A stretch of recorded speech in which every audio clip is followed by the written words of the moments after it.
kami di klub, pencapaian outlet atau apapun itu cuma hadiah dari Allah. Tapi fokus kami adalah bagaimana kami bisa beramal soleh lebih maksimal lagi, bagaimana kami memantaskan diri supaya kelak ada amanah-amanah baru atau amanah yang lebih besar yang Allah hadiahkan, Allah berikan buat kami mampu dan pantas buat menjalankannya. Saya jadikan Glek sebagai salah satu ikhtiar saya buat ngebela saya besok di pengadilannya Allah gitu. Yaitu saya punya visi di sana yang saya tanamkan, harapannya saya bisa ngepusin kesalahan-kesalahan saya di masa sebelumnya.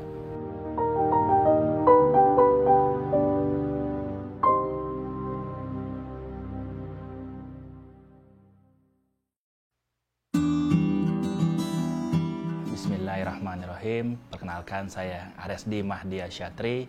Saya CEO dari Glek yang orang taunya minuman kekinian. Yang alhamdulillah hari ini sudah dibersamai dengan 53 outlet di 11 kota di Pulau Jawa atau di Indonesia ya.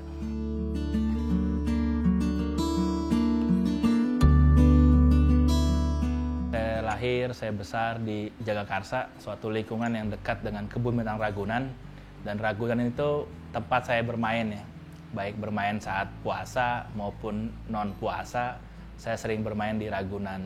Dan saya juga dulu sempat tinggal di sebelah Ragunan juga, orang tua saya di sebelah kandang macan.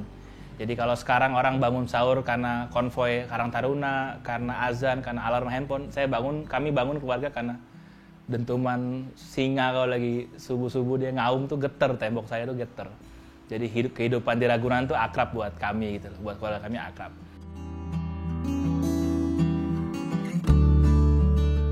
Dan kami biasa ikut berjualan es mambo, es yang dibakar pakai lilin buat nutup di ujungnya.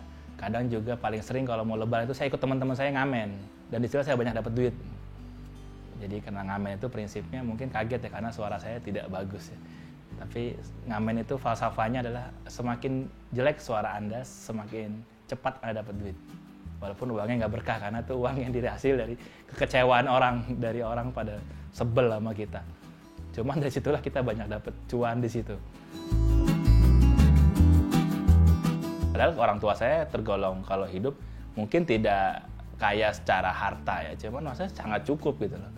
Artinya bukan pilihan perniagaan, bukan karena kebutuhan atau tuntutan ekonomi, tapi karena memang senang, karena memang hobi juga.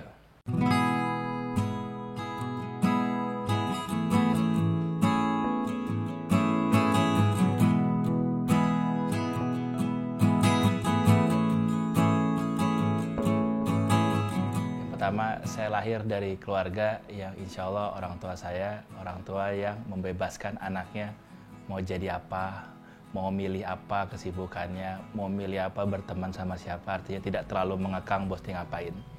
Tapi kalau soal umi saya, karena backgroundnya beliau dari Jawa, di mana orang Jawa itu sangat memfokuskan dengan pendidikan, sangat memfokuskan dengan keteraturan, kedisiplinan, maka saya ditempa banyak soal ilmu di bangku sekolah dari umi saya. Dan saya belajar banyak ilmu soal sosialisasi, komunikasi, silaturahmi, dan leadership dari abah saya. Notabene beliau orang timur, orang luar pulau. Dimana kita tahu kalau orang timur atau luar pulau ketika merantau ke Jakarta, ketika mereka tidak punya skill komunikasi, skill persahabatan, skill menyenangkan orang, mengentertain, mereka akan sulit beradaptasi dan diterima sama masyarakat sekitar.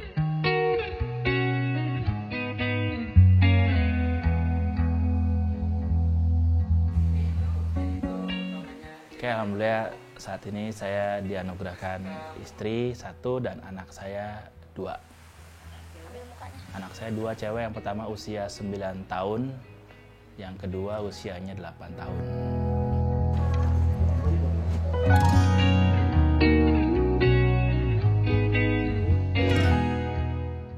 Oke, jenjang pendidikan saya, alhamdulillah atas kebaikannya Allah, saya bisa menempuh S1 di Universitas Gadjah Mada, Yogyakarta dengan jurusan teknik fisika, dan Allah kasih jalan saya buat melanjutkan S2 di Universitas Indonesia dengan jurusan komunikasi atau induk fakultasnya FISIP.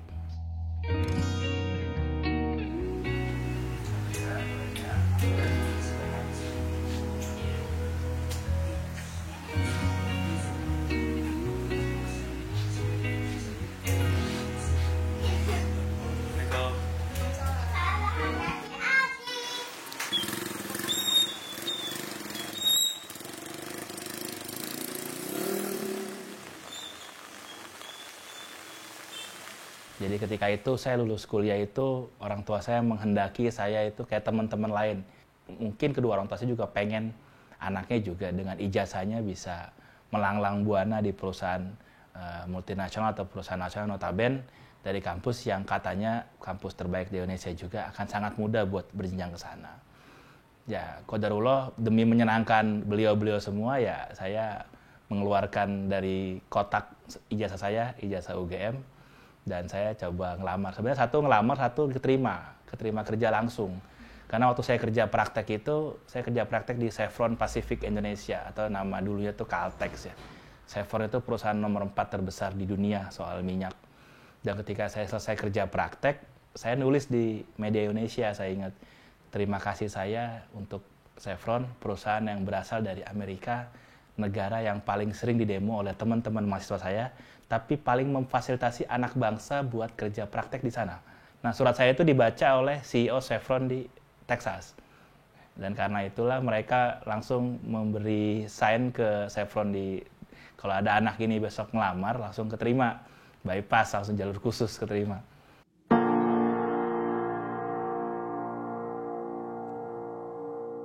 Jadi yang saya ngelamar itu di BP Migas. Yang kedua, BP Migas juga sama, saya keterima kerja yang lumayan, gajinya fantastis ya. Perusahaan minyak aja udah fantastis, apalagi induknya perusahaan minyak gitu.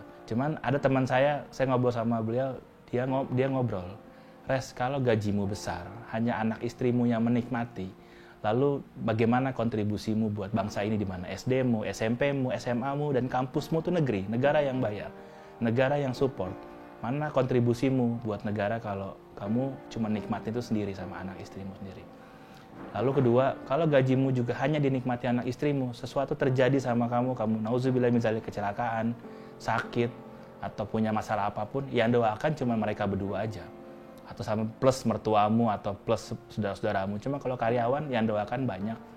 Orang tuanya, pasangannya, kekasihnya, suaminya atau istrinya, anak-anaknya, atau siapapun yang terlibat atau berhubungan sama mereka. Jadi jaring pengamannya itu lebih banyak gitu loh.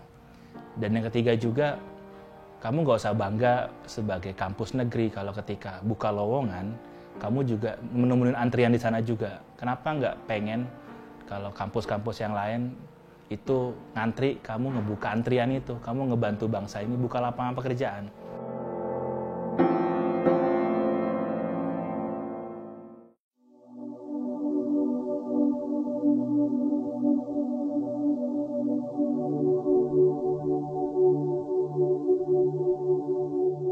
Saya waktu lulus kuliah itu saya bikin usaha dagang telur selama setahun. Terus saya bikin perusahaan yang geraknya di bidang logistik. Saya bikin oleh-oleh khas Jakarta juga, namanya Kaos Lo Gue. Sampai tahun 2015 saya bikin perusahaan baru lagi, bidangnya event, bidangnya digital marketing, bikin logo, bikin website, bikin desain, ngerjain konveksinya semuanya. Dan setiap tahun tuh order saya dapat proyek tuh nilainya juga lumayan besar. Tapi 2017 malah saya punya utang ya, dan saya keuangannya drop malah. Dan saya langsung teringat titik itu kenapa saya bisa porak-poranda, karena hubungan saya sama orang tua, khusus sama umi saya itu tidak baik. Dan di 2018 saya punya celengan tuh ada 3 tuh waktu di rumah. Celengan buat haji, celengan buat sedekah, sama celengan buat apa gitu, saya lupa yang satu lagi. Itu saya nggak bisa masukin di hari itu gitu. Saking nggak punya uangnya saat itu. Bener-bener nggak punya uang. Dan di celengan itu kan transparan ya, ada, karena saya pakai galon gitu. Terus saya akhirnya, umi saya lagi nginep di rumah. Itu saya bawa galon saya ke tempat umi. Ini uang terakhirnya Madi. Madi minta maaf, saya minta maaf sama umi, saya cium kakinya beliau waktu itu. Isi galonnya tuh saya kasih ke beliau. Isi itu 2,7 juta kalau nggak salah ini. Mudah-mudahan umi doain ridho sama usaha, ridho sama utang-utang biar cepat lunas segala macem, dan minta maaf supaya andai besok Mahdi dimatiin, Allah nggak murka ya. Nah, seketika habis ngasih ke umi itu, 3 hari atau 2 hari kemudian saya dapat proyek yang nilainya itu senilai, untungnya itu senilai sama utang saya di bank, 1,4 miliar. Nilai hutang saya ketika itu ke orang 1,4 miliar. Saya dapat proyek yang nilainya itu menutupi cash, menutupi itu.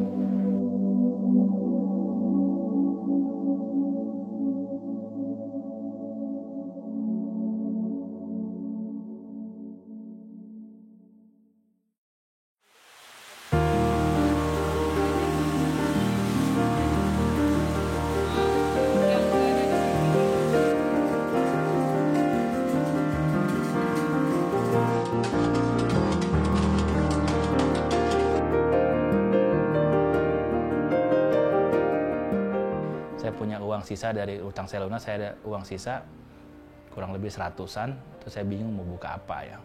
Ada dua, yaitu ada brand fried chicken, ada brand minuman kekinian.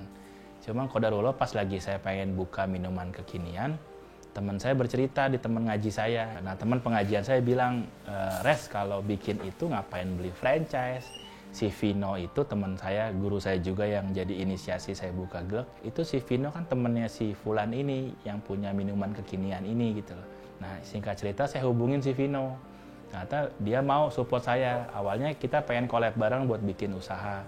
Tapi Vino bilang karena Vino juga sudah punya usaha yang lain, dia bilang saya takut nggak amanah kalau support usaha Glek juga. Saya support aja di belakang sampai ini running well, sampai ini jalan baru saya tinggal. Qadarullah ketika buka Glek, Mbak mesti percaya bahwasanya sampai saat ini saya nggak bisa buat bikin minuman Glek. Dan ketika awal masuk, saya ngelamar interview karyawan pertama saya, jebolan dari satu restoran besar di Jakarta dan punya keahlian sebagai barista. Dari beliau lah saya terbantu banyak atas izin Allah, banyak dia kembangkan resep, banyak dia bantu saya buat ngasih tahu mana resep, akhirnya menghadirkan Glek dengan varian seperti sekarang ini.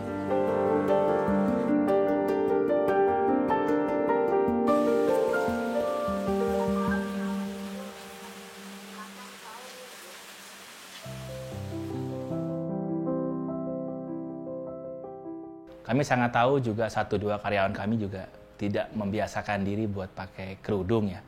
Tapi kami mencaratkan orang-orang kerja di kami itu wajib pakai jilbab. Perkara nanti setelah di luar mereka nggak pakai itu soal yang lain. Walaupun kami dicibir gara-gara itu, kayak nggak tahu aja karyawannya cuma kerja pakai jilbab doang. Emang enak ibadah cuma dipaksakan doang? Iya, lebih baik dipaksakan. Lebih baik orang sholat dengan keadaan terpaksa daripada nggak sholat. Dan framing kita dikacaukan gara-gara logika begitu ya. Lebih baik orang pakai kerudung, walaupun dia nggak niat, tapi kita memaksakan. Dan nggak cuma kerudung, Mbak. Jadi setiap orang yang kerja wajib bisa hafal 5 surat selain 3 kul. An-Nas, Al-Falaq, dan Kulallah. Dan juga nggak cuma itu, kami juga melarang karyawan juga ngerokok. Dan pasti juga di luar juga banyak yang ngerokok diam-diam. Tapi setidaknya ketika di jam kerja mereka tertahan buat ngerokok, oh enak ya nggak ngerokok ya, kita hemat duitnya, badan lebih enakan, dan juga bisa saving duit buat keluarga lebih banyak. Minimal kita biasakan kayak begitu. Namanya kebaikan pasti dipaksa, dan lama-lama jadi kebiasaan. Lama pasti nggak ada yang enak, karena ganjarannya tuh surga, bukan ganjaran dispenser ya. Pasti nggak ada yang mudah.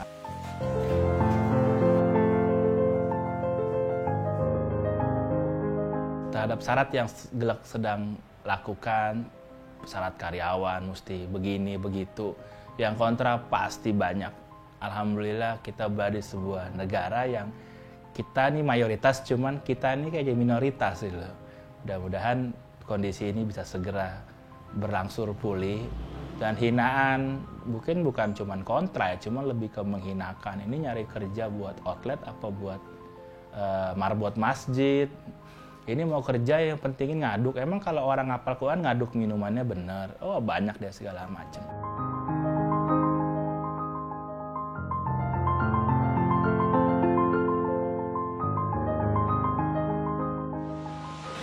Allahu Akbar, Allahu Akbar, Allahu Akbar, Allahu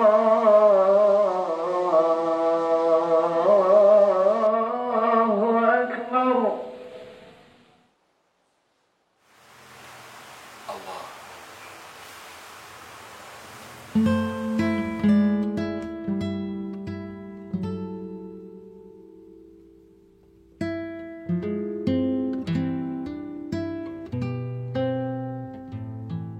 Glek berdiri saat usia saya itu 32 tahun.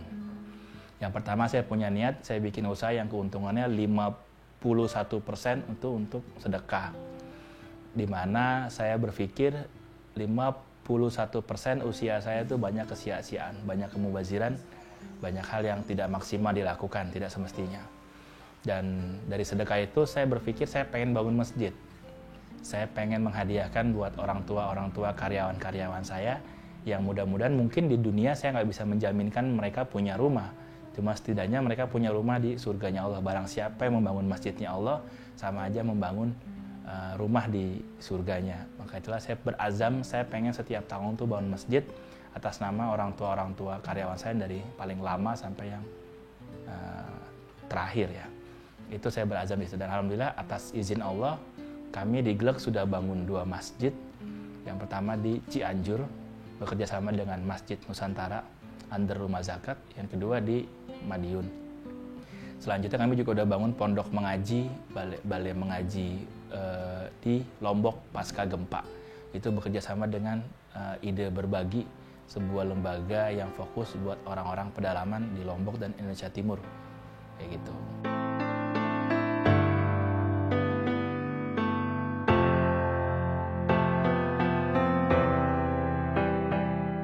Bagi kami di Gleg, pencapaian outlet atau apapun itu cuma hadiah dari Allah. Tapi fokus kami adalah bagaimana kami bisa beramal soleh lebih maksimal lagi, bagaimana kami memataskan diri supaya kelak ada amanah-amanah baru atau amanah yang lebih besar yang Allah hadiahkan, Allah berikan buat kami mampu dan pantas buat menjalankannya. Jadi bukan jumlah cabang yang kami fokuskan, tapi jumlah kebermanfaatan. Kami pengen punya manfaat. Kalau hari ini, kalau kemarin kami berazam pengen punya masjid setiap tahun 1, maka besok kami berazam setiap bulan bangun 1 harusnya, bukan cuma setiap tahun.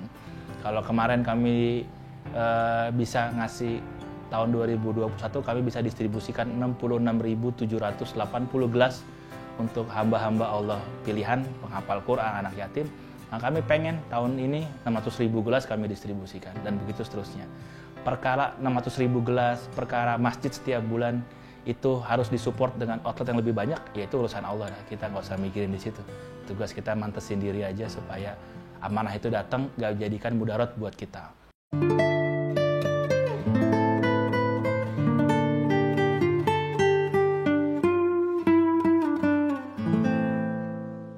Bahkan di SMA itu saya sempat punya rekening 3 digit, kepala 3. Itulah sebuah titik balik saya sampai saya punya Gleg.